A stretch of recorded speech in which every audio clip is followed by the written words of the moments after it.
ქრისტეს მიერი სიყვარულით ნათესავებო მოყვას რომ მშვიდობა გქონდეთ სამშობლოში, ოჯახში. ყველაფერი იქნება კარგად, ოღონდ ჩვენი ერი გამრავლდეს. დიდი მადლობა ამ ტელევიზიას, აი ამ ჯგუფს, საოცარ ადამიანებს, კარგ ქართველებს, დიდებულ ქრისტიანებს, ასე ვიტყოდი. აი ამ დახმარებისათვის, თანადგომისათვის, ეს იქნება ჩემი პირადი კვლევა აღმოჩენები, ჩემი და გეგა ხვედელიძის პირადი აღმოჩენები, კვლევები. თუ მიტროპოლიტანა ნია ჯაფარიძის სხვადასხვა ნაშრომის პოპულარიზაციისათვის. მოგეხსენებათ, თქვენთვის ცნობილია, ხელმძღვანელი გახლავთ ძალიან დიდი ადამიანი, მე ვიტყოდი, მოაზროვნე, სწავლული ადამიანი, ბატონი გიორგი გია ასათიანი. მე მოხარული ვარ ამ ადამიანთან მეგობრობით, ურთიერთობით, საუბრით, შესაბამისად გაყვირვებული ვარ, რომ აი ესე მრავალ სფეროში იყოს ეს ადამიანი, ესე ჩახედული, იშვიათად მინახავს. გეცოდინებათ, ბატონი გია არის ცნობილი ფიზიკოსი, უნივერსიტეტის ოჯახის წევრი, ასე ვიტყოდი. და იგი არის თანაავტორი აკადემიკოს პროხოროვისა, რომელიც არის ნობელის პრემიის ლაურეატი. წარმოგიდგენიათ, თანაავტორია რა სადისერტაციო სტატიაში, თანაავტორი ყავს ესეთი დიდი ადამიანი და ასე შემდეგ და მეტადრე ჩახედულია ფიზიკის ისეთ მიმართულებაში, როგორიც არის ოპტიკა, სინათლე, კვანტური მექანიკა და ასე შემდეგ და ამასთანავე ძალიან ჩახედულია ეს ადამიანი ღვთისმეტყველებაში, წმინდა წერილში. ძალიან ჩვენი დროის მემატიანია შეიძლება ითქვას, რომ აი თბილისში, უნივერსიტეტში ბოლო 50 წელიწადი როგორ ვითარდებოდა მოვლენები, ყველაფერმა ამ ადამიანის თვალწინ გაიარა და მე მოხარული ვარ, რომ ჩვენ აი გადავწყვიტეთ რა რაღაც ნაწილი, მან შემომთავაზა რაღაც ნაწილი, მე შევთავაზე შეიძლება ითქვას და აი ამ საუბრის მერე გადავწყვიტეთ, რომ ჩვენ ერთად ჩავწეროთ პირდაპირ ეთერში რამდენიმე გადაცემა, როგორც მინიმუმ 3-4-5 და მე მისი ფორმატი უამრავ რამეს გვაჩვენებს და გავალთ უკეთეს დონეზე გადაცემების ერთობლივი ჩაწერის მხრივ. მე მოხარული ვიქნები. ახლა მე ძალიან დიდი მადლობელი ვარ, გნებავთ მისი და გნებავთ თქვენი ძვირფასო მსმენელებო და მეგობრებო, რომ ძალიან ხშირად, უმეტეს შემთხვევაში 99%-ს ვიტყვი ცხადია, ხდება ძალიან დადებითი ემოციები ქალაქში, სოფელში, რაიონში, მიმოწერებში, სხვადასხვა რესურსების საშუალებებით, აი ამ გადაცემის ვიდეოების ქვეშ, მიმოწერებში, სოციალური ქსელის ეპოქაში ვარ და ძალიან დიდი მადლობა. აი ეს მე მაძლიერებს, ეს მე მაძლევს ღონეს უფრო მეტი კვლევისათვის და უფრო მეტი და მეტი პოპულარიზაციისათვის ყოველივე ეროვნულისა და თქვენ გახსოვთ ესეთი გადაცემა ბატონ გია ასათიანს ჰქონდა დასაბამიდან სასუფევლამდე, იგი საუბრობდა ხოლმე მასთან ერთად იყო ბატონი დავით გიორგობიანი და შესაბამისად საუბრობდნენ უფრო შეიძლება ითქვას აი რელიგიურ თემებზე, რელიგიის ისტორიაზე და ასე შემდეგ და იქ სხვადასხვა ტიპის კითხვები მოდიოდა, კარგად გამიგეთ. ახლა მე ვფიქრობ, რომ უფრო გაიშლება ეს მიმართულება ჩვენი, უფრო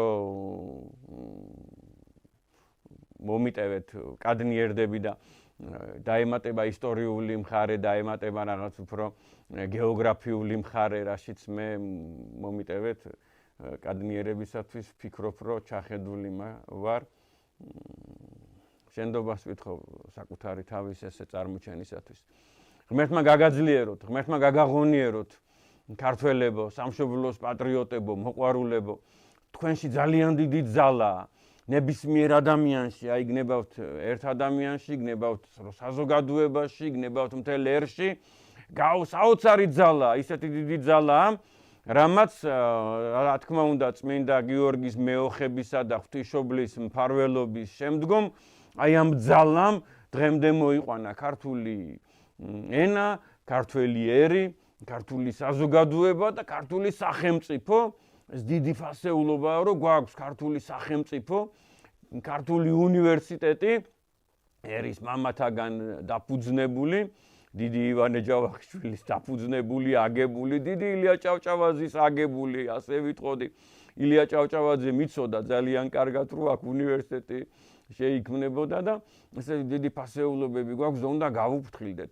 ამდენი ქართული სკოლა და ამდენი ბავშვი მოწადინებული, რომ იაროს ქართულ კულტურულ და სპორტულ კოლექტივებში, წრეებში და ასე შემდეგ და ეს დასაფასებელია, იცით, უამრავი სახელმწიფო, უამრავი ერი არსებობს და სახელმწიფოებრიობა არა აქვს.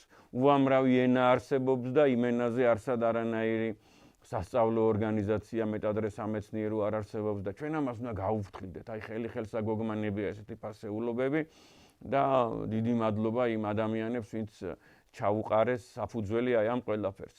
ანუ რეზიუმი ამ საუბრისა იქნება ის, რომ მოიფიქრეთ კითხვები, მოიფიქრეთ მიმართულებები, თქვენ ძალიან კარგად იცნობთ ამ გადაცემის ამ ტელევიზიის ფორმატში ძალიან ბევრი გადაცემა იდება, სადაც ბატონი გია ასათიანი საუბრობს. ჩემი გადაცემებით შეგიძლიათ ნახოთ, გნებავთ ძველი გადაცემები, გნებავთ ახალი და გნებავთ YouTube არხზე და რა კითხვებიც გაგიჩნდებათ, აი პირდაპირ გულიანად ყველაფერზე მოგახსენებთ პასუხს. ვიყვეთ აკადემიურები, ვიყვეთ ქრისტიანები, ვიყვეთ გაწონასწორებულები, ვიყვეთ დაინტერესებულები, ვიყვეთ პატრიოტები და ერთმანეთს შევეხიდოთ ყველაფერში, რასაც შეგვიძლია, ყველაფერში. დღეს მე თქვენთან მოვედი ძალიან მნიშვნელოვანი თემით, აი წეღან სკოლა ვახსენე, უნივერსიტეტი ვახსენე და ასე შემდეგ. კიდევ ერთხელ ვიმეორებ, ძალიან დიდი ფასეულობაა, რომ ჩვენ ქართული სკოლები და ქართული უნივერსიტეტები გვაქვს 21 საუკუნის მეორე-მეოთხეში შევედით, ხო, ფაქტობრივად და გვაქვს ქართული სკოლა, ქართული უმაღლესი, ქართული აკადემია, ქართული წიგნი. სიამაყეა ეს, ძალიან დიდი სიხარულია და სიამაყეა ქართველი ერისათვის, რომ ამ ეპოქაშიც ასე ვართ. და საქმე იმაში მდგომარეობს, რომ ხილულად ჩანს ზოგიერთ წიგნში, ზოგიერთ სახელმძღვანელოში. ეს სახელმძღვანელო ხო სახელმწიფო მიდგომაა, ხო სახელმწიფო ვიტყოდი ასე პროდუქტია, ხო, ნაყოფია, ხო სახელმწიფოს ნაყოფია. და ისეთი მიუღებელი რაღაცეები წერია ზოგი, ისეთი თან აბსურდი, თან ტყუილი, თან არასაჩვენო, ტყუილი რასაკადრისია, მაგრამ ვიღაცეები რო იტყუებიან, სათავისოთ იტყუებიან და ჩვენები რო იტყუებიან, სასხვისოთ რატო იტყუებიან, ეს გამოუგნებელია, იცით? მე ხლა პირდაპირ გეტყვით რა, ქართველები ვართ, ყველას ვიცნობთ, პატარა ერი ვართ, ყველას ნათესავი ვართ, ვიცნობთ კი არა, ყველას ნათესავი ვართ და ძალიან მალე მოვა ეს დრო და ეს ეპოქა, რომ აი ამ სხვადასხვა წყაროები ამოვა, ისტორიული დოკუმენტები გამოჩნდება, რომ რა გვარი იყო ჩვენი პაპის პაპა სიტყვაზე, რომელიც სოფლიდან იყო წარმოშობით და ასე შემდეგ და აი აქედან გამომდინარე მივხვდებით ერთმანეთთან ნათესაურ კავშირებს. სამწუხაროდ ეს რამდენადმე დამალულია. აი წარმოიდგინეთ, რომ მე მაქვს ესეთი ცნობა, ინფორმაცია, რომ პეტერბურგის არქივებში არის წაღებული ქართული ეკლესიიდან ელემენტარული, სრულიად არასაჭირო მათთვის რვეულები, უწყისები, წიგნები, აღწერის წიგნები, რომ მაგალითისათვის 150 წლის წინ მოგეხსენებათ, 180 წლის წინ, 200 წლის წინ ეკლესია აწარმოებდა აღწერას და საბუთის გაცემას რაღაც დონეზე ეს იქნება დაბადების მოწმობა, ნათლობის მოწმობა, ჯვრისწერის მოწმობა, გარდაცვალების მოწმობა, ქორწინების მოწმობა და იქ იწერებოდა აი ამ უწყისებში და აი ამის მეშვეობით ძალიან ბევრ ამას გავიგებთ და იქ ალაგია ალბათ შეიძლება თქვას დაპატიმრებულია ეს დოკუმენტაცია ძალიან ბევრგან, აი პეტერბურგში მაგალითად რაც ახლა საქართველოში მასალა გვაქვს, შეიძლება ითქვას, რომ ალბათ 10 იმდენი იქ არის, შეიძლება უფრო მეტიც.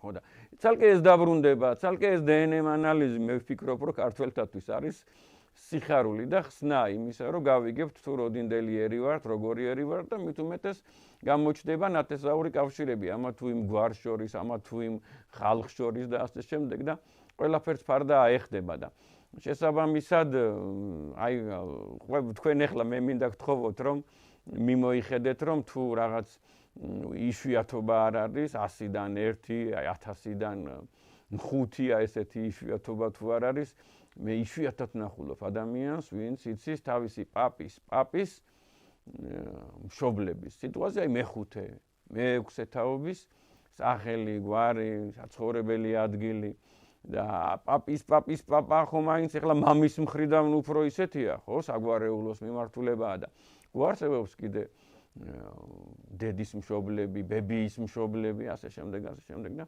როგორ იზრდება ეს გეომეტრიული პროგრესიით მათი რაოდენობა და რა საინტერესო იქნებოდა რომ ამ ადამიანებს ვიცნობდეთ და აი ეს ყველას ვიცნობთ, საიდან წამოვიდა ეს საუბარი, მომიტევეთ რომ გადავუხვიეთ, ყველას ვიცნობთ, ყველას ახლობლები ვართ და მე მინდა გკითხოთ ესეთი რაღაცა და გთხოვოთ ესეთი რაღაცა რომ აი გვაქვს ესეთი წიგნი მაგალითად რა ეს არის მე-10 კლასის დღეს რო ისწავლება, დღეს რო პროგრამაშია წიგნი ლოგოს პრესი არის გამომცემელი, ავტორები არიან რუსუდან ლაბაძე, ირაკლი ვეშაგურიძე, ლაშა ხართიშვილი, ნინო ოთხთვანი. 22 წელს აქვს მინიჭებული გრიფი განათლების სამინისტროს მიერ რა.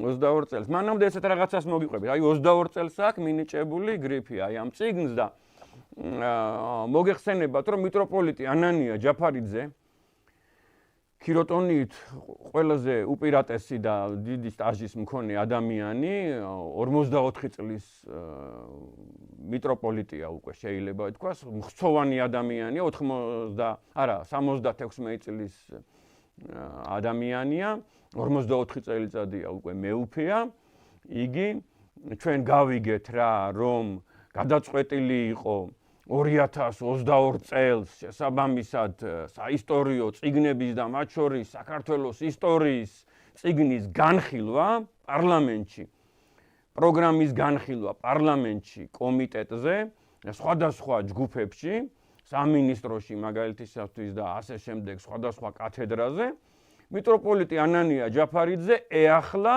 პარლამენტში მაშინდელ კომიტეტის ხელმძღვანელს განათლებისა და მეცნიერების კომიტეტის ხელმძღვანელს. მეც მქონდა პატივი რომ წავყოლოდი მიტროპოლიტ ანანია ჯაფარიძეს, მივედით პარლამენტში,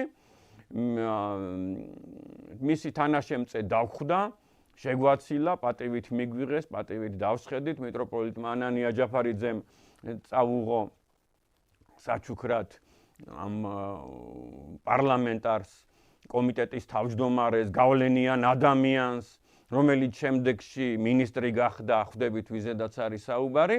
წაუღო წიგნები თავისი დაწერილი, სქელტანიანი, კარგი გამოცემები, წაუღო ხატი, წაუღო რამდენიმე საეკლესიო სიწმინდე და აჩუქა ესე მიეახლა და შესაბამისად სთხოვა შემდეგი რამ, მარტივი რამ. წარმოიდგინეთ აი ამ ადამიანმა რომ როდესაც დაიწყებოდა ამ საქართველოს ისტორიის წიგნის განხილვა, უბრალოდ მიეწვიათ ეს ადამიანი. და იქ ყოფილიყო ერთ-ერთი მაგალითისათვის 10 ადამიანი თუ იქნება მე-11 ყოფილიყო და თავისი აზრი მიეწოდებინა. აი ამ გადაწყვეტილების მქონე ადამიანებისათვის. მეტი სათხოვარი არ ყოფილა. ცხადია მეუფემ მოუყვა რომ აი მაგალითისათვის ეს არის მიუღებელი, ეს არის მიუღებელი, მაგრამ თხოვნა აკადემიური თხოვნა იყო, ხო?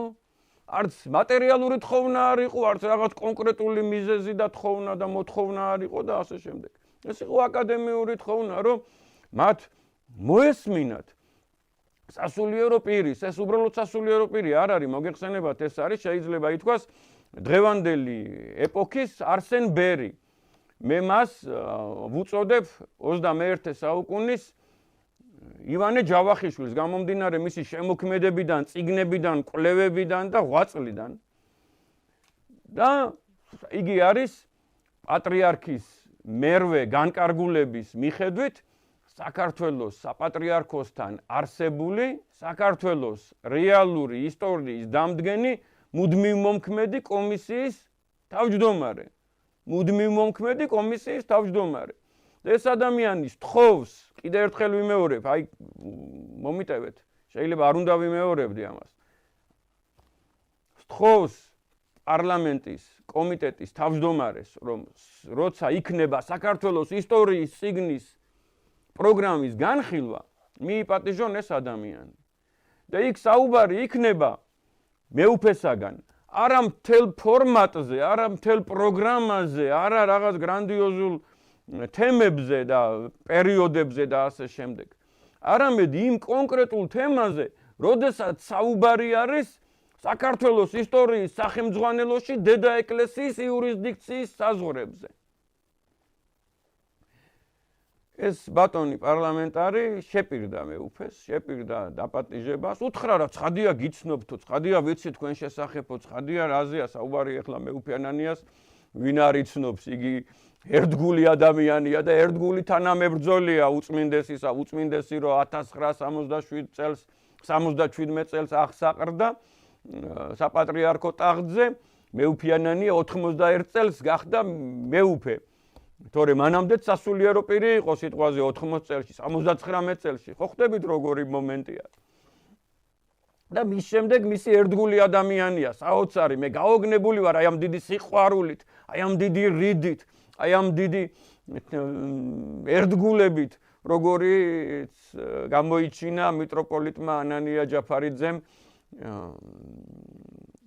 ჩვენი უწმინდესი პატრიარქის წინაშე და ძალიან დიდი მადლობა მეუფე ანანიას, აი ეს რო აჩვენა მარტო საზოგადოებას, თავის მრევლს, თავის ეპარქიას, მოსწავლეებს, სტუდენტებს. მარტო ამისთვის, თორე დანარჩენზე კიდე 100 და 1000 მადლობა. აი ესე პრაქტიკულად უარი უთხრეს მეუფეს, რა შეპირდნენ და აი ამ ღონისძიებაზე, აი ამ შეკრებაზე და მიტროპოლიტი ანანია ჯაფარიძის თხოვნის მიუხედავად მის გარეშე ჩატარდა ამ წიგნების განხილვა რა. და ეხლა რა ხდება ამ წიგნებში რა. თუმცა ეს ახალი არ არის, რაც ეხლა აქ წერია, გამიგეთ, კარგად გამიგეთ, ეს თვითონ მეუფე ხსნის ხოლმე ესე, რომ აი ნიკო მარის ეპოქიდან მოდის ესე მდინარესათვი, ტალღასავით, როგორც მეწყერივით გამიგეთ და რაღაც შეუჩერებელია, მაგრამ ვიღაცამ უნდა შეაჩეროს. ვიღაცამ უნდა შეაჩეროს რა. დავიწყოთ ერთ-ერთი გულსაკლავი ამბიდან, აი ახლა უკვე კონკრეტულ თემებზე გადავიდეთ რა. ჯერ მარტო ახლა რასაც მე ვიტყვი, აი ამ ადამიანებს ახლა ყველას ვიცნობთ მეთქი და ყველას ახლობლები ვართ მეთქი. მე ამ ადამიანებს ცხადია არ ვიცნობ, არა მაქვს შეხება, მაგრამ ყველა ვარიანტში ან ზოგისა მოგვარე იქნება, ზოგის მეზობელი, ზოგის კლასელი იქნება, ზოგის ნათესავი იქნება, ასე შემდეგ და შეეკითხეთ, აი ამას ეთანხმები, თუ არ ეთანხმები, შენ ხელმოწერილ წიგნში რო ხატია, ეს რუკა თქო რა. მომიტევეთ ახლა რო ვღელავ, იმიტომ რომ ძალიან განვიცდი ესეთ რაღაცას რა. აი ნაღმს რო დაინახავს ადამიანი, საკუთარი სადარბაზოს წინ, საკუთარ ეზოში, ბაღში ხო აღელდება, ხო ცხადია სანამ ის არ იქნება გაუნებელ ყოფილი და აი ესე ვღელავ, შემინდეთ, შენდობას ვითხოვ რა. რუსუდან ლაბაძე, ირაკლი ვეშაგურიძე, ლაშა ხართიშვილი, ნინო ოთხვანი. აი ამ წიგნში 175 გვერდზე და ასევე დანართში აი აქ მე-11 დანართი, მე-11 რუკა. წარმოდგენილია შემდეგი სიმახინჯე. აი ახლა ესე გამოჩნდება, იქ სხვადასხვა რესურსში კიდე გამოვაჩენ, თქვენ შეგიძლიათ წიგნში ნახოთ, შეგიძლიათ გააჩეროთ, გაადიდოთ და კარგად დააკვირდეთ. აი შემდეგი სიმახინჯეა წარმოდგენილი, რომ რომის იმპერია ახალი წელთაღრიცხვის 117 წელს. და აი აქ ხატია შემდეგი რაღაცა, სრულიად მიუღებელი და სრულიად აბსურდი რა, თქვენც გეკითხებით ახლა ხო გიყვართ ისტორია და ხო მოძებნადია ესა და ხო ლოგიკურადაც ხო შეგვიძლია მივხვდეთ რა. აი აქ სადაც არის სოხუმი, სადაც არის ფოთი და სადაც არის ბათუმი, წერია რომ იყო იმპერიული პროვინცია რომისა კაბადოკია. აი აქ, აი მე აქ გამოტანილი მაქვს ცოტა უფრო დიდი ფორმატით და თქვენითაც აღმოაჩინეთ რა. წერია რომ იყო კაბადოკია, ხოლო იქ სადაც არის მტკვრის ხეობა, მტკვრის ხეობის სათავეში, სათავეზე კიდე ცალკე ვისაუბროთ, მეორე საუკუნის დასაწყისში, იქ სადაც არის გორი, ხაშური, რიკოთის სუღელტეხილი, თბილისი, რუსთავი და შემდეგ წერია არმენია. ეს რუკა, ასეთი რუკა, აი ამ წიგნშიც იყო 10 წლის წინ. და რაღაც დონეზე შესაბამისად ეს მაშინაც გავახმაურე მე და მაშინ აქ ნახეთ აი მე-60 გვერდზე იყო ეს. ეს ახლა აღარ არის უკვე პროგრამაში და უკვე ეს წიგნია პროგრამაში. აი ანალოგიური მაშინაც იყო, მაშინ ეწერა შემდეგი რამე, რომ რომის იმპერია ახალი წელთაღრიცხვის პირველ საუკუნეში ტრაიანეს პატრიციპობის დროს. ტრაიანე პირველი მეორე საუკუნის, პირველი საუკუნის ბოლო წლებშია და მეორე საუკუნის დასაწყისში მოგეხსენება ტრაიანე. ხო და თქვენ ხო იცით გულის სიღრმეში რა. უამრავმა ხო იცის რომ არც დღევანდელი ფოთის ადგილას ყოფილა არასოდეს კაბადოკია და არც თბილისისა და გორის და ხაშურის ადგილას არ ყოფილა არმენია. თქვენ მაინც ხო იცით. როცა კარგად გამიგეთ, ახლა არ მინდა რომ სიღრმეებში შევიდე, აი ზედაპირულად მაინც ვიტყვი რა. როცა საქართველოში მეფე ადერკია, ძლევამოსილი და ამდენი ხანი მეფობს წარმოიდგინეთ რა.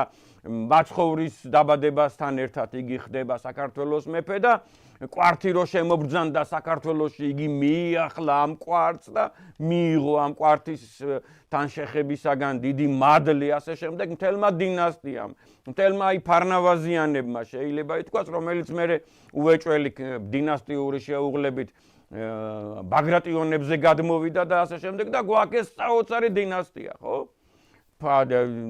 ფარნავაზიდან 1811-12 წლამდე, ხო?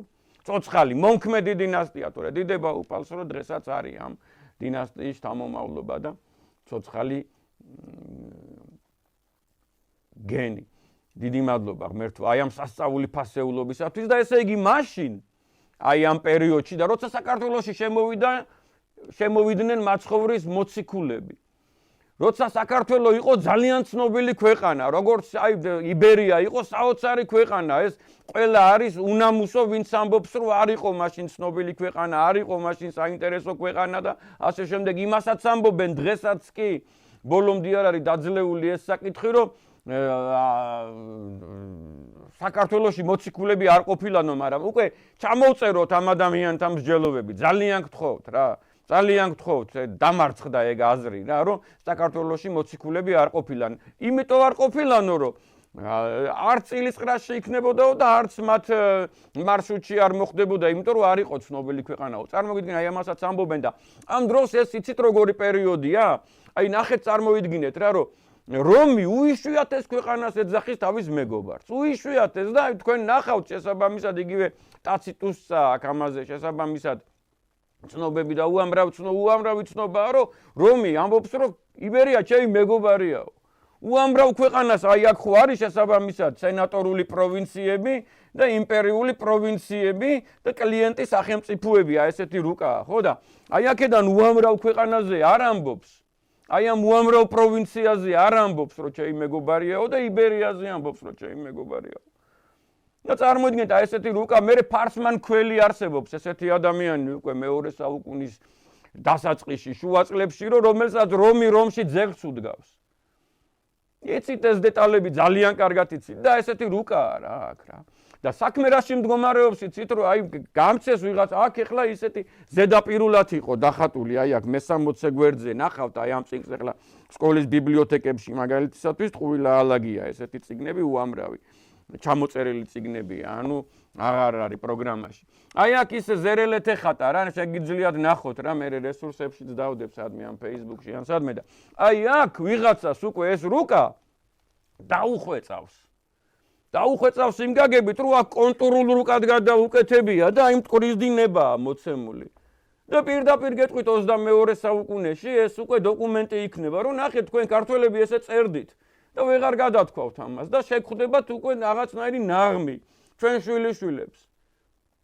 ნაღმი შეხვდება, რომ თქვენ თვითონ ქართველები ამბობდით ამას. ამიტომ დღეს უნდა გადავთქვათ ეს. რაღაც კონფერენცია უნდა შედგეს, რაღაც ღონისძიება, რომ აი ამის გამო, აი საბჭოთა ეპოქაში ესე პატრიარქის სიტყვები მაინც დაიჭირეთ როგორც ბაირაღი, რომ საბჭოთა ეპოქაში გაყალბდა საქართველოს ისტორია. რამდენჯერმე სინოდის დადგენილებებზე არის ეს ნახსენები, ეს ფრაზები. განკარგულებებშია ნახსენები პატრიარქისგან, რომ გაყალბდა, მიხედეთ. აი მიტროპოლიტი ანანია ჯაფარიძე ვინ არის ამაზე გინდა იერარქიულად დიდი ადამიანი და ან საპატიო ადამიანი ვინ უნდა წამოიწყოს ეს ის ხროვა და ჭინკები ხო არა ვართ ეხლა ღმერთმა უქნა სხვა რამე გაგვაკეთებინოს ღმერთმა აკადემიური ქმედების გარეშე არც არასდროს არ ვიფიქრებთ ამაზე მაგრამ წარმოიდგინეთ რა ეხლა რა ხდება ეს რაშია იცით ამისი მიზეზი შეიძლება კი არა სრულიად უდანაშაულოები არიან, კარგად გამიგეთ, ესენი გაიშვერენ ხელს აქა, ეს გაიშვერს ხელს იქა, ის გაიშვერს ხელს იქა და მიდის უკვე სადეცით, აი სადაც არის კეროპე პატკანოვისა და ნიკო მარის ინსტიტუტი და ნიკო მარისა და კეროპე პატკანოვის სკოლა რა. აი იქ მივა რა. და მას შესაბამისად კიდევ ერთხელ გეუბნებით, აი ესეთი უნდა ჩატარდეს კონფერენცია და უნდა დაიძლიოს ეს საკითხი რა. აი სტრაბონის ეპოქაა ესა. პირველი საუკუნის კაცია სტრაბონი. მაცხოვრის დაბადებიდან, მაცხოვრის შობიდან 20-იან წლებამდე იცოცხლა რა. და არის ისტორიის მამა. და მიტროპოლიტი ანანია ჯაფარიძე ყველას გთხოვთ, ყველას აბსოლუტურად გევედრებათ ეს ადამიანი, რომ თავიდან განვიხილოთ წყაროები ხალხო. და აი აქამდე კი არ იყო ამოსული როგორც აქ არის დახატული არმენია. კონკრეტულად წერს ეს ადამიანი, რომ არმენიამ წაართვა იბერიას პარიადრეს კალთები, ხორძენა და გოგარენა. აი წარმოიდგინეთ, აი აქ რო არის დახატული აი ეს მოწითალო ფერი, მოშინდისფრო ფერი, რაღაც ბორდოს მსგავსი. აი ეს ფერი წარმოიდგინეთ. აი ეს ადგილი აქ მარტო ეს არის ზემოსფერი, ქვემოსფერი და აი სადაც არის მაგალითისათვის თუხარისი და სადაც არის მიერთება ოლთისის წყლისა, იქ არის იუსუფელი, ხვდებით ხო? დიდებული ადგილები, რა თქმა უნდა, აი აქ არის მოგეხსენებათ იშხანის მერე აგებული და აქ არის ოშკი აგებული. აი აქამდე ართვინამდე არ ამოსულან. ართვინამდე, შავშეთამდე, აჭარამდე, აი აქამდე ეს მაგალითისათვის იბერიისა იყო მესხეთი, სამად გაყოფილი მესხეთი. აი ამ რუკას ქვია, აი. და შესაბამისად სტრაბონი რო არის, სტრაბონი არის თავიდან განსახილველი, რა. უამრავგან არის სტრაბონს ეშლება. მაგათ ეშლებათ, აი ვინც ამბობს, რომ სტრაბონს ეშლება, იმას ეშლება. კიდე ძალიან იცით რამდენი იმას გაჩვენებთ, რომ ამბობს და იდენტიფიკაციას რო ახდენს პროკოფი კესარიელი, ჭოროხის სათავისა და ფაზისის სათავისა და რო უნდა მიგვახვედროს ყველანაირად რო ცდილობს 4-ჯერ, 5-ჯერ რო იმეორებს, რომ ფაზისის სათავი არმენიაშია, ფაზისის სათავი არმენიაშია, ასე შემდეგ. იმის მაგივრად რომ ხალხი მიხვედრილიყო რომ ეს საუბარი არის ჭოროხზე და ჭოროხს ეძახის რა და ჭოროხის სათავეები აქვს და ჭოროხის ზედაწელი აქვს დაპყრობილი შესაბამისად არმენიას ჩვენ წელთაღრიცხვამდე 170 წლის წინ ამებმა როგორც არა კატეგორიულად გამოაცხადეს რომ ჭოროხის სათავე ერთი ქართველი ავტორი ამბობს რომ არის ხანისწყალი და იმერეთამდე ამოვიდნენ გეცოდინებათ ხანისწყალი სადაც არის აი ბაღდათი და ვანი და ასე შემდეგ, ხო? მეორე ამბობს, რომ ფაზისის სათავე არის რიკოთულა, ძირულა, ყვირილა და მანდამდე ამოვიდა და მესამე საერთოდ ამბობს, რომ აი ფაზისის სათავე, რადგან ფასის მთა არის, ესე იგი რაჭამდე ამოვიდა და იმიტომაც მე თქვენ განახებთ, მე რატომ უნდა განახო თქვენ თვითონაც იცით ეს რუკები რა.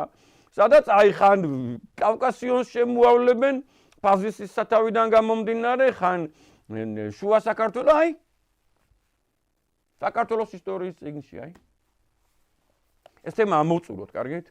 და ძალიან გთხოვთ აი ამ ადამიანებს შეეხმიანოთ რა. და კითხოთ რა.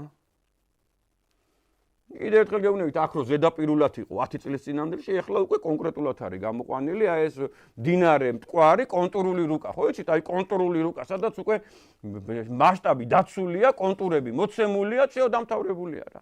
ეს იცით როგორი დოკუმენტია 100 წელიწადში? რკინის, წყაროა. ამაზე უკვე მოგახსენეთ. აი ახლა ეს არის ეგრეთ წოდებული ქართიზაციის თეორია რა, რომ აი ამ ნიკომარმა და აი ამ ქეროფე პატკანოვმა და ამ შემდეგ მოიფიქრეს, რომ აი ეს იყო ქართლი, რაც აი შიდა მუქი ფერის არის და ეს 4 მიმართულებით არის გავრცელებული. მე-10 საუკუნეში შედგა ქართველი ერი. ჯოჯოხეთური ტყუილი, დამანგრეველი ტყუილი. აი ეს აჩენს, იცით როგორ გაუგებრობებს და მერე გაუგებრობების მერე სეპარატიზმები გააჩინა.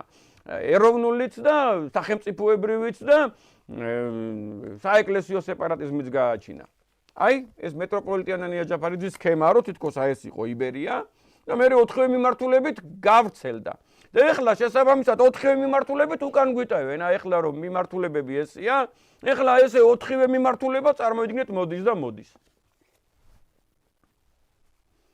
აი მაგალითისათვის ნახეთ. აი მაგალითისათვის ნახეთ.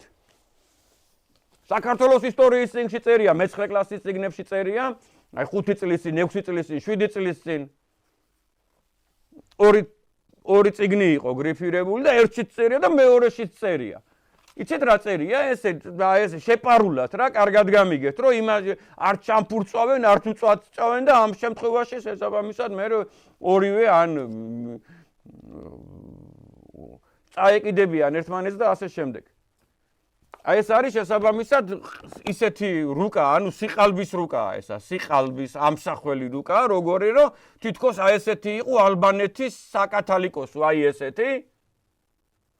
და წერია, რომ შესაბამისად იქ ჰერეთის რო შეიქმნა, ჰერეთის სახელმწიფო რო შეიქმნა, მხარე, კუთხე, ქვეყანა რო შეიქმნა, ისო შეიქმნაო, სადაც ალბანეთი იყო იმ ტერიტორიაზეო და მე სადაც შესაბამისად ალბანეთი იყო, შემოხაზულია, წარმოიდგინეთ, თითქოს და ალბანეთი იყო წნორში, ბოდბეში, დავითგარეჯში,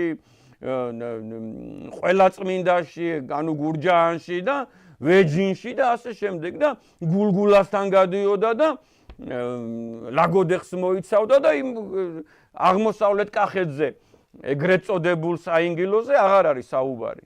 ამ დროს სინამდვილეში სასაზღვრო მდინარე იყო გიშისწყალი და სასაზღვრო საზაფხულო რეზიდენცია ხალხალ რო წერია, გულგულა კი არ იყო თელავთან, არამედ იყო, აი სადაც ვართაშენია, იქ დღესაც არის. დღესაც არის ეგ ტოპონიმი და მართლაც ტყეტბაა იქ. მაგრამ არავის გაგება არ უნდა, ან ეზარებათ, ან უკვე მოწერილი აქვთ ხელი რა და ჩავარებული აქვთ რა. არასოდეს არ ყოფილა, აი ეს სამხრეთ აღმოსავლეთ მიმართულება, გეხვეწებით, გადახედეთ რა. სიგნაღელ კაცს ეუბნებიან, რომ მერვე საუკუნემდე იყავი ალბანელიო რა. მერე სომხეთმა გადაყლაპა, შესაბამისად გაუქმდა ალბანეთის ეკლესია, შეიძლება ითქვას, რომ დაიმცრა ეს ერი და მერე საქართველოს შემოგიერთაო რა, უკვე აი შესაბამისად ბაგრატის ეპოქაში და დავით აღმაშენებლის და თამარის ეპოქაში რა. აი სიყალბე, ამოიღეთ საქართველოს ისტორიის წიგნიდან. აი ეს სიყალბე. თუ გინდათ მასალები, რატო რისაფუძველზე, უნდა მობრძანდეთ მიტროპოლიტან ნიაჯაფარიძის კათედრაზე რა. და მოგცემთ ეს ადამიანი ყველაფერს, მასალას მოგცემთ, აი მარტო გადაშლა უნდა რა. მარტო წაკითხვა უნდა რა. და მოდით და ეკამათეთ ამ ადამიანს, აი დააჯექით და ეკამათეთ რა. ღმერთმა აცოცხლოს 90-95 წელიწად. ეს არის აი წეგან რო განახეთ, ჩრდილო-დასავლეთ მიმართულება რა. რო თითქოს აი აქ იყო შემოჭრილი დღევანდელი დასავლეთ საქართველოს ტერიტორიაზე იყო კონსტანტინოპოლის საპატრიარქო. აი ეხლა მე თქვენ ერთ კითხვას დაგისვავთ რა. ხო ხართ აი ჩვენი ერის ერთი გამომდინარე ჩვენი ერის რიცხოვნებიდან და მოსახლეობიდან ჩვენი ერის ერთი მეშვიდედი არის იმერელი, ხო? გრანდიოზული კუთხეა, ხო იმერეთი. გრანდიოზული და ერთ-ერთი დიდი ქალაქი, მეორე ქალაქი და ერთ-ერთი უძველესი ქალაქი, ქუთაისი, ხო? აი თქვენ გეუბნევიან, რომ ქუთაისელებს, კონკრეტულად კიდე ბაღდათელებს, ფერსათელებს, ვარციხელებს, პატრიკეთელებს, ოფსკვითელებს, გეუბნევიან, რომ მე-10 საუკუნემდე მანდო ვარციხეშიო იდგა გრანდიოზული როდოპოლისის კათედრა, ბერძნული კათედრაო, მაშინ ყველამრევლი იყო, იცით? მაშინ ერთი ადამიანი რო არ მოვიდოდა შაბათ დღეს და კვირა დღეს წირვაზე, მშვიდობიან ეპოქაში მეტადრე რა. და გინდაც არ ყოფილიყო მშვიდობიანი ეპოქა, კაცო, დიდი მადლობა დედა ეკლესიას, რომ იქ ომი იყო, იქ ბრძოლა იყო, იქ სისხლისღვრა იყო და იქ ხმალმოღერებული ადამიანი იყო და ეს მაინც წირვას ამთავრებდა, ხო? უამრავი ადამიანი შესაბამისად აი ზიარები და ნაცუჩი მოკლეს, ხო იცით?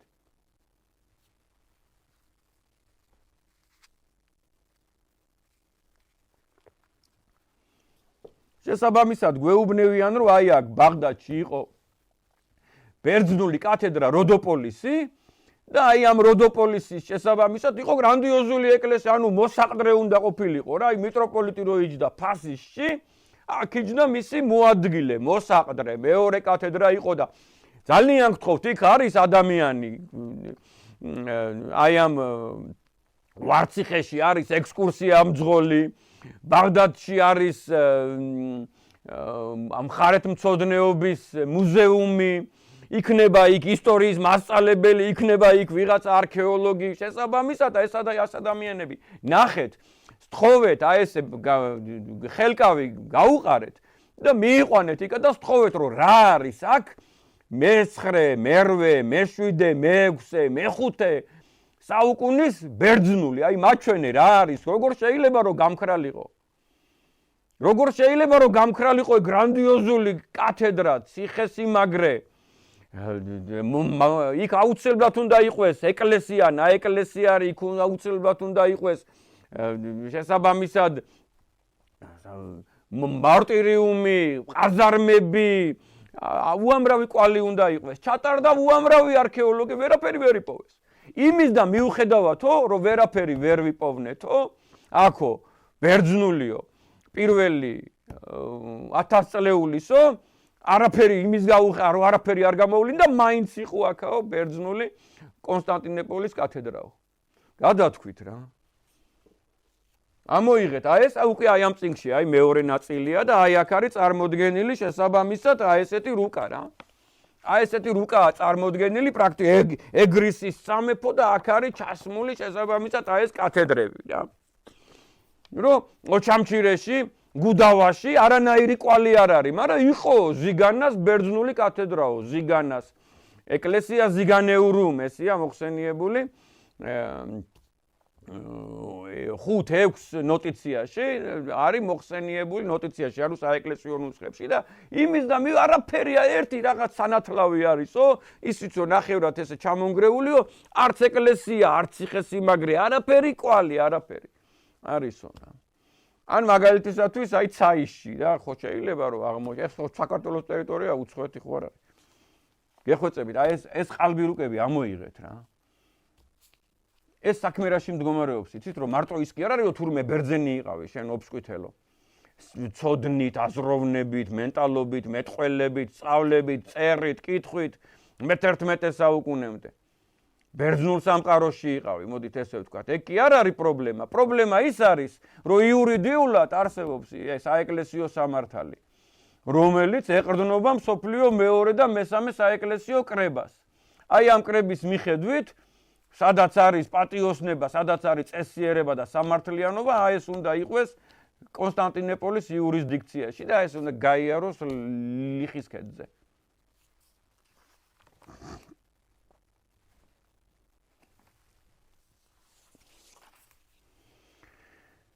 ეს დავით კურაპალატის, ანუ სამხრეთ ივერიის სამეფოა მე-10 საუკუნის. აი დავით კურაპალატის ქვეყანა რა. აი დავით კურაპალატის ქვეყანა, რომელიც ჩამოსულია და ვანის ტბას ემიჯნება. და ვერც ბიზანტია ვერ გაბედავდა და ვერ შეძლებდა აქ მწვანეს ანთებას, რომ დავით კურაპალატის ქართველთა სამეფო, ტაოს სამეფო კიდე სხვა თემაა. ეხლა ტაოს სამეფო ჩვენ ვეძახით, თავის თავს ისინი ქართველებს ეძახიან. 900-იან წლებში, 800-იან წლებში ისინი ამბობენ, რომ ჩვენ ვართ ქართველთა სამეფო. ისინი ამბობენ, რომ ჩვენ ვართ იბერია. ქართველები ვართ თუ ამბობენ. ხო და შესაბამისად ვერ გაძლებდნენ, ვერ შეძლებდნენ ისინი, ვერ შეძლებდნენ. ვერც ბიზანტია ვერ შეძლებდა აქ რომ გაბატონებულიყო. წარმოგიდგენიათ, რო არ ყოფილიყო აქ უდიდესი ქართული გავლენები, უდიდესი ქართული დასახლებები, სოფლები, ეკლესიები და ასე შემდეგ. აი მე 1000 საუკუნისა უკვე გაჩვენეთ რა. და საქმე რაში მდგომარეობს, იცით რომ ვიღაცა რო ქირქილებს, ეხლა აი წინა გადაცემაში, იმის წინა გადაცემაში მე მქონდა საუბარი რომ 12 მილიონიანი ერი ვიყავით რა, თამარის ეპოქაში. აქ შემთხვევაში თამარის ეპოქაზე გაცილებს სახელმწიფოზე, რასაც სახელმწიფო საზღვრები ქვია, რომელშიც ტრაპიზონი არ არის. იმიტომ რომ სხვა სახელმწიფოა, იმიტომ რომ სხვა ეკლესიაა. მაგრამ ხო იცით რომ თქვენ ტრაპიზონში, თამარის ეპოქაში უამრავი ქართველი ცხოვრობს. ტრაპიზონის სამხრეთით რო 80 კილომეტრში, 100 კილომეტრში არის ჭანეთი და ქალდეა და ასე შემდეგ, იქ არის საოცარი ეკლესიები და საოცარი კვალი ქართული და სახელწოდებები და შემდეგ იქ ხო უამრავი ქართველი ცხოვრობს. სუმელაში, მაჭუკაში, ზიგანაში, არდაშაში ხო უამრავი ქართველი ცხოვრობს. არ ცხოვრობს? და რო თქვი ეს იცინიან, არა 4 მილიონი ნახევარი ვიყავით, 4 მილიონი იცით, აი ეს წელი ჩვენ რო გრანდიოზული ერი არ ყოფილიყავით, ისეთი წინააღმდეგობები იყო, ისეთი ბრძოლები იყო, რომ შესაბამისად კი დიდი მადლობა ღვთისმშობელს და წმინდა გიორგის, რომელიც რამდენჯერმე გაცოცხლდა და ჩვენთან ერთად იომა. ჩვენ ესე გვწამს ქრისტიანებს. რო არ ყოფილიყავით გრანდიოზული ერი, რა გვეშველებოდა და ვიყავით აი ამდენი, ძალიან ბევრი ვიყავით, კარგად გამიგეთ. და ეს კიდე ერთხელ გეუბნები, დღეს იტაცებენ ადამიანებს რა, როგორც მოქალაქეს, როგორც ეროვნებას და ითვისებენ ადამიანებს, გამოჩენილ ქართველებს. დიდ ადამიანებს ითვისებენ და ამაზე ამბობენ, რომ ეს არ არის ქართველი, აი ჩვენიანია, მეფეებს, დედოფლებს, წერლებს, პოეტებს. ითვისებენ, რომ არ იყო ქართველი, აი ეს იყო და წარმოიდგინეთ მაშინ როგორი ტაციანობა იყო და დღესაც როგორი ტაციანობაა. ეს ქართველები ამბობენ, არ იყო ქართველიო. აი აქ მცხოვრები ადამიანები, აი აქ, აი ტრაპიზონის სამხრეთით, იცით, აქ არის სათალა, დომანა, არგიროპოლისი, ანუ გუმიშხანი, ანუ ჭანისა, ლერიონი, ზემოსპერი.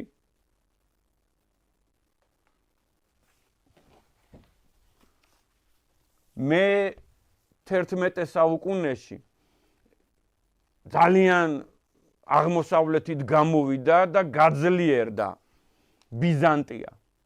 ძალიან ისე გაძლიერდა, რომ შექმნა აი ამ რეგიონში, აი რუკა. კიდე კაი, ეს რუკა ჩვენი შედგენილი არ არის ახლა, ეს რომ მეუფიანანიას დახატულია და მისი თანაშემწის გასაგებია, წერია კიდევაც მიტროპოლიტენი. აი ამას ძალიან მარტივად Thames of Byzantine, the Byzantine Thames. აი ესეთი ჩაწერეთ საძიებო ველში და ამოვარდება. შესაბამისად იგი ადმინისტრაციული ერთეულები იყო, თემები ერქვა. როგორც გუბერნია, როგორც მხარეა დღეს მაგალითად საქართველოში, აი იმერეთის მხარე, ხო? და ყავს რწმუნებული რაღაც პერიოდი გუბერნიაც ხო ერქვა საქართველოს. აი ახლა რუსეთის იმპერიის შემთხვევაში ქუთაისის გუბერნია, ხო? აი ესეთი თემებს ქმნის ბიზანტია. და აი აქ აი ესეთ გრანდიოზულ ტერიტორიას არქმევს, რომელიც იტყება, ეს არის ქალდეა, ტრაპიზონის სამხრეთით არის ქალდეას თემი. ყველას გასაგონად მინდა ახლა ქალდეაზე მე და გეგამ უნდა ვისაუბროთ და იბერიის რაოდენობაზე აი ამ რეგიონში და ქალდეის რაოდენობაზე ამ რეგიონში და ბაბილონის გოდოლის ადგილმდებარეობაზე მე და გეგამ უნდა ვისაუბროთ შემდეგ გადაცემაში და აი აქ იყო ქალდეა, უძველესი ქალდეა. აი ბაბილონის შემდგომი ეპოქიდან რო არსებობდა ქალდეა ტრაპიზონის სამხრეთით და რატო დაარქვა თუ ქალდეა არ იყო ბიზანტიამ ტრაპიზონის სამხრეთ მხარეს ქალდეა, იმიტომ რომ იყო ქალდეა და დღესაც ცხოვრობენ ქალდები, ამბობენ რომ ქალდი ვარ. აი წერა რო ვახსენე გუმიშხანეში რა. და ქალდეას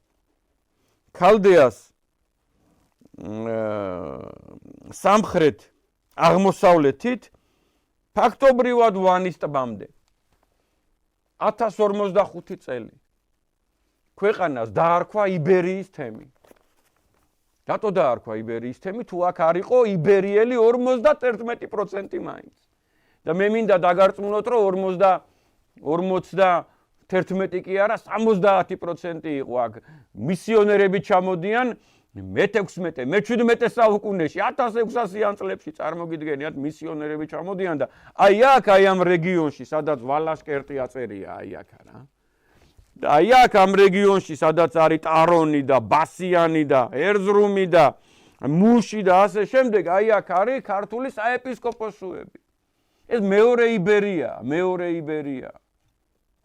რომელიც შესაბამისად აი არაქსის ქვემოთ რომელიც არის ანტიოქიაში შედიოდა. ამაზე თვითონ მეუფე ძალიან კარგად ხსნის და დღესაც ანტიოქიის პატრიარქის ტიტულატურაში ნახსენებია იბერია, რომ იგი იბერიის პატრიარქიც არის. ეს იმას კი არ ნიშნავს, რომ მცხეთის იბერიის პატრიარქია. ეს იმას კი არ ნიშნავს, რომ არმაზის ეპარქიის არმაზის იბერიის პატრიარქია. ეს იმას ნიშნავს, რომ აი ამ ვალაშკერტის, აი აქ არსებული, აი ამ ვანის ტბის გარშემო რო იბერია იყო. და იბერია იყო ძალიან გთხოვთ, ადამიანურად გთხოვთ, აი სტრაბონის გეოგრაფიის მე-6 წიგნი, მე-13 მუხლი ნახეთ, რომ იგი ამბობს, რომ აი აქ, სადაც არის, თქვენ ხართ შეიმბატონი, სადაც არის ედესა, სადაც არის ზევგმა, ტიგრანოკერტი, სადაც არის დღევანდელი შანლიურფა, აი მაგ ადგილას ამბობს, რომ იყო იბერია, ტიგრანე, მეფე ტიგრანემო, ზევგმასა და იბერიას შორისო შესაბამისად დააფუძნა ქალაქიო. ხვდებით რას გეუბნებით? საუბარი არის ჩვენ წელთაღრიცხვამდე 150 წლის წინ, 100 წლის წინ იყო იბერია მანდ. ეს ის ადგილია, სადაც არიან ქართლი იყო. აი არის ქართლი და იბერია ხო სინონიმებია? როგორც გურჯი და ხეორხიან, ხო? და თუ დაუკვირდები და თუ შეხედავს ამას ლინგვისტი, მიხვდება რასაც ნიშნავს. დაინახავს ტოლობას, დაინახავს ერთობას. აი შესაბამისად ესეთი გრანდიოზული იბერია შექმნა აქ, და ესეთი გრანდიოზული იბერია ნახეთ, რამხელა იბერია ხატია, რომელიც იწყება, წარმოიდგინეთ. აი ლაზიკის მთები, ანუ დოგუკარადენიზლი, რომელიც არის, სადაც იუსუფელია, სადაც ზემოსპერია, აი მანდედან, აი ამ ტერიტორიაზე ფაქტობრივად რა. აი ამ ტერიტორიაზე, აი აქედან აქამდე, აი ზუსტად ეს ძალიან გავს ეს, შესაბამისად შექმნა იბერიის თემი.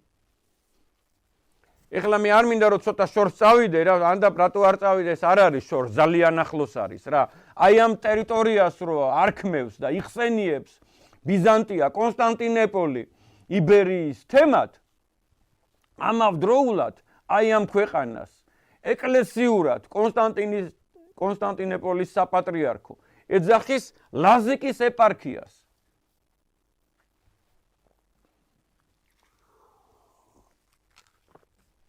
და კონსტანტინოპოლის საპატრიარქოს ლაზიკის ეპარქია აი აქ კი არ იყო. კვალი რო არ არის არანაირი. ფოთში კი არ იყო ფაზისის კათედრა. ბაღდადში და ვარციხეში და ოფშკუიტში კი არ იყო როდოპოლისის კათედრა. გუდავაში და ოჩამჩირეში კი არ იყო ზიგანას კათედრა. აი ხლავე მოგახსენებთ ყველა ზუსტად ზუგდიდში კი არ იყო საისინის კათედრა. არამედ ზიგანა წეღან მე ვახსენე რა, ტრაპიზონის სამხრეთით იყო უღელტეხილია და მთარი და უამრავი ტოპონიმია. იქ იყო ზიგანა. წარმოგიდგენიათ როგორ არის ამოჩოჩებული.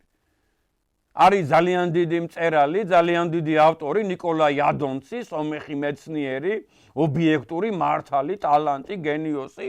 მას აქ ესეთი წიგნი ისიც წერს. რომ აი მანდ იყო ზიგანა. იქ სადაც არის სუმელას მონასტერი, იქ არის დღეს სოფელი იაზლიკი და ამ იაზლიკის ადგილას იყო სოფელი ლივერა. მაგალითად მე-11 საუკუნეში, მე-12 საუკუნეში და მანამდე პირველ 1000 წლეულში იყო სოფელი დოუბერა. აი წარმოიდგინეთ, რომ 5 კილომეტრია წრფეზე სუმელას მონასტრიდან მაჭუკა არის, მაჭკა ქვია დღეს, მაჭკას რაიონში სოფელი 60 ეკლესია. აი წარმოიდგინეთ, აი ამ პატარა ტერიტორიაზე, აი ამ სოფლის ტერიტორიაზე, ნაეკლესია და იქ ნახავთ, თქვენ ზუსტად ნახავთ იქ როდოპოლისის ეკლესიის ესეთი ტიპიური ციხესიმაგრის ფორმის ნაშთებია რა, სადაც ციხესიმაგრეც იყო აუცილებლად ბერძნები რო აგებდნენ ეკლესიას და კათედრას, იქ უნდა ყოფილიყო ციხესიმაგრე, სასაფლაო, ყაზარმა, ეკლესია, საცხოვრებელი, პატარა რაღაც ბაზარი, პატარა რაღაც ინფრასტრუქტურა, რომელიც დაბად გადააქცევდა იქაურობას რა. და არანაირი კვალი, აი რაც ჩამოვთვალე, მაგისი არ არის ვარციხეში რა. ბერძნული. შესაბამისად, რაც შეეხება აი ყველა ეს მოცემული რა, იქ არის ნახსენები ასევე ზიგანას კათედრა, როდოპოლისის კათედრა, ფაზისის კათედრა იყო არა ბათუმში, არამედ ქალაქი ფაზისი, ანტიკური ქალაქი ფაზისი. იყო დღევანდელი გონიუ ახალსოფელი ავგიას ადგილას და იქ საოცარი რაღაცეები ამოვიდა. გარდა აი ამ დიდი ციხესიმაგრისა, რომელიც გვაქვს, რომელიც უკვე ფაქტია, რომ ქალაქია, არის გრანდიოზული ეკლესია, აი 800 მეტრში წრფეზე. აი ესე გადმოყურებს აი ამ ეკლესიას, ავგია არის. ეხლა წარმოიდგინეთ, რომ აი როგორც ერთმანეთზე არის მაგალითისათვის დიდუბე, ნაძალადევი და კუკია, აი ესე წარმოიდგინეთ, აი ესე არის ეს სოფელი გონიო, ახალსოფელი და ავგია რა ერთმანეთზე მიკერებული, შეიძლება ვერც მიხვდეს სად თავდება ერთი და სად იწყება მეორე და ადრე ანუ პირველ საუკუნეში, მეორეში, მესამეში და მეოთხეში იქ იყო ერთიანობა, ცხადია, ეს ქალაქი იყო და ისეთი დიდი ეკლესია არის ნაპოვნი სოფელ ავგიაში 800 მეტრზე წრფეზე, 800 მეტრი. 800 მეტრს ადამიანი გაივლის 4 წუთში, ხო? წარმოგიდგენიათ ეს ჩქარისიარულით რო წავიდეს. აი ესეთ მოკლე მანძილზე შესაბამისად არის გრანდიოზული ეკლესია ნაპოვნი, სადაც დაეტევა წირვაზე მაგალითისათვის ალბათ 300 ადამიანი. 300 ადამიანი ეს მეტყველებს იმაზე თუ არა რომ აქ იყო ქალაქი. არა მარტო აფსაროსი იყო, ხო? და ეს არ მეტყველებს იმაზე რომ იქ რაღაც კათედრა იყო, ხო? აი ეს შესაბამისად წარმოიდგინეთ რომ აი ამ დიდმა ადამიანებმა ან შეცდომა დაუშვეს, ან ვიღაცამ მითითება მისცა, ან შეცდომა დააშვებინა, აი 5-6 მომენტია და ხვდებით ახლა რომელი ქვეყანაც იზრდება ტერიტორიულად ისტორიაში, ისტორიულ გეოგრაფიაში და რომელი ქვეყანა და რომელი ეკლესიის იურისდიქცია მცირდება, ჩვენი მცირდება. აი ესე წარმოიდგინეთ რომ აი ესე სამხრეთ ზუსტად აი ამ განფენილობით, შესაბამისად და ვანის ტბამდე იქ ნახსენებია ნოტიციებში ერთ გადაცემას ამას დავუთმებ. ნახსენებია 16 ანკლავი და 6 სახელოვანი კათედრა ლაზიკის ეპარქიისა. აი ჩვენ ყველანი ესენი ვიპოვეთ აი ამ განფენილობაზე. წარმოგიდგენიათ? და შესაბამისად ეს არის ლაზიკის ეპარქიის განფენილობა და ეს არის იბერიის თემის განფენილობა აი ამ პერიოდში რა. აი ანალოგიური კიდევ ერთხელ და ახლა კიდევ ერთ გამოუგნებელ რაღაცას გეტყვით რა. აქ რო აი ამ უცხოური რუკა, უცხოური საიტიდან არის გადმოტანილი და გრანდიოზული იბერიის თემი წერია რა. ხატია უпроსწორედ. ანუ 1045 წელია ახლა, კარგად გამიგეთ. და აი ამ წიგნში გაახაროთ ღმერთმა ეს ადამიანები რა, კარგად გამიგეთ ახლა ელენ სკლადოვსკაია კიურის შეეშალა და ნასა შეშლება რაღაცებით. ახლა ამ ადამიანებს რო შეშლოდეთ, ან საიდანღაც რო გადმოწერილი ქონდეთ, ან ვიღაცას მეთვალყურეობის ქვეშ რო დაეწერათ, ხო გასაგებია და 1025 წლის რუკაა დახატული, სადაც ასევე არის მოცემული ეს ძალიან ცნობილი თემაა და ძალიან მნიშვნელოვანი თემა არის ბიზანტიური თემები, ანუ ბიზანტიური ადმინისტრაციული ერთეულები და წარმოიდგინეთ, თქვენ ხართ ჩემი ბატონი, რომ პაწაწინაწე ხატია რა, პაწაწინა ხატია აი ამ ადგილას იბერია. აი ამ წიგნებში რა, მე 10 კლასის ეხლანდელი წიგნები 22 წელსში რო გამოსცა ლოგოს პრესმა და ესენი ავტორები წერან გითხარით რა.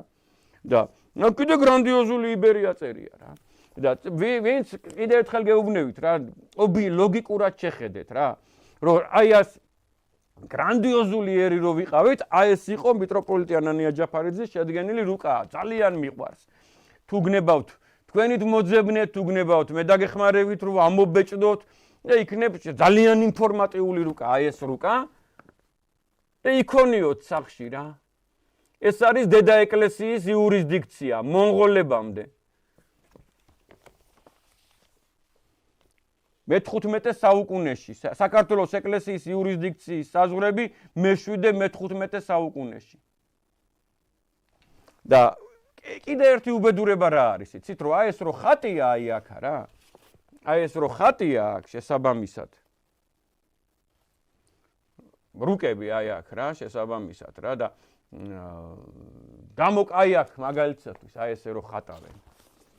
კონსტანტინოპოლის ეკლესიის საპატრიარქო რო იყო და ასე შემდეგ. ისე გამოდის რომ დედა ეკლესია ყოფილა პროზელიტური და დედა ეკლესია არის ახლა მოგეხსენებათ რომ აი მაგალითად დღევანდელი საქართველოს ეკლესიის იურისდიქციის საზღვრები ჩადის სადაც არის არდაშენი მორთულა ერქვა ადრე დიდებული ულამაზესი ნაეკლესიარებია იქ რა არდაშენში იქ მდინარე ფირტანისი, ფრიტინა, ფორტუნა ესე ეძახიან, აფსირტესწყალია ესე ეძახიან, საოცარი ხეობა, ულამაზესი რა. ყველაზე ლაზები ყველანი ძალიან კარგები არიან და ჩვენი საყვარელი ლაზები სარფელები არიან, გმირები, ჩვენი ულამაზესი ადამიანები, ყველა წარმოსადეგი, ყველა კარგი ქართველი, ყველა ზღვიშვილი და ყველა მთიშვილი და ყველა საოცრად სტუმართ მოყვარე და გმირი და ადამიანური. მაგრამ დედო შეიძლება ითქვას რა ლაზური შესაბამისად დრიტა დუხს არდაშენის ხეობაში ამ ფორტუნას ხეობაში და იქამდე აი ათინა არის მერე და იქ ერთი ქედია და აი იქამდე ჩადის ჩვენი საზღვრები და ესენი რუკებს ხატავენ რომ თურმე ჩვენ შევჭრილ ვართ რა კონსტანტინოპოლის ეკლესიის იურისდიქციაში და ჩვენა ვართ პროზელიტები რა ამ დროს თვითონ იუსტინიანე იყო ამოსული აქა სადა იცით არასოდეს არ ყოფილა კიდე ერთხელ გეუბნებით ბაღდადში და ზუგდიდში კონსტანტინოპოლის იურისდიქცია, აი მურვან ყრუმდე იდგა კონსტანტინოპოლი გურიის ტერიტორიაზე და შესაბამისად აი ესეთი შხამიანი რუკები ძალიან დიდი ნაღმია რა, ნახეთ აი აქ უკვე კონსტანტინოპოლს უჩნდება რაღაც დონეზე ინტერესი და მადა, რამაც უკვე გააჩინა აფხაზეთში საეკლესიო სეპარატიზმი და მოგეხსენებათ რებს ამბობენ რო აი მე-10 საუკუნე ეს კიდე ერთი დიდი ნაღმი და ტყუილი რა რომ ხილულად დასცინიან წარმოგიდგენიათ ქართულ მატიანეებს რომ 24 საუკუნის წინ 23 საუკუნის წინ ერად შევდექით ეს გრანდიოზული ქვეყანა ქუჯის ქვეყანა რომელიც გადაშლილია კაფა თეოდოსიამდე დღევანდელ ქერჩამდე და ანატოლიამდე და ფარნავაზის ქვეყანა რომელიც აი ცროლის მთა დღევანდელი სტეფანწმინდა წარმოიდგინეთ და მდინარე ბერდუჯისი სადაც დღეს პარტავია და სამხრეთით კიდე სამხრეთ დასავლეთით სადაც რკინის პალუა ესეთი გრანდიოზული ქვეყანა ერთი სარწმუნოება ყველგან ესეთია ადერკის ქვეყანა ესეთია მირიანის ქვეყანა, ესეთია წმინდა მეფე ვახტანგ გორგასლის ქვეყანა და არა ესეთები არ იყო და კიდე ერთი დიდი ტყუილი ეხლა რაც მოიგონეს შემდეგ გადაცემაზე ვისაუბროთ პირდაპირ გამყალბებლად აცხადებენ გრიგოლ ხანძთელს უწოდებს რა დავითის თავმოავლებს ჩვენ სახელოვან ბაგრატიონების მოდგმას ჩვენი ერი არის მინიმუმ აი რომ ეს შედგა აი დღეს რა სახითაც არის შეიძლება ითქვას 24 საუკუნის და მანამდე ქართველები რო შეგვიძლია რომ უწოდოთ არის ბაბილონის გოდოლის დაცემის დროინდელი და აი მაშინ შედგა გადარჩა აი აქ ჩამოყალიბდა ქართველი ერი აი ამ ენით აი ამ კულტურით აი ამ 4 ენით რაც გვაქვს და ვართ ღვთისწყალობით ღმერთის წყალობით და კიდევ იქნებით მუდამ თუ იქნება საქართველოს ისტორიის წიგნებში მართალი ისტორია და თუ გაერთიანდება ქართველი ერი 1-10-20 ფასეულობის გარშემო რომელიც ღმერთმა მოგუმადლა. ღმერთმა გადაარჩინოს ქართველი ერი, დედა ეკლესია, ქართული ენა, თითოეული ჩვენი სკოლა, თითოეული ჩვენი უნივერსიტეტი და თითოეული ჩვენი მოსწავლე. დიდი მადლობა, მშვიდობა გქონდეთ.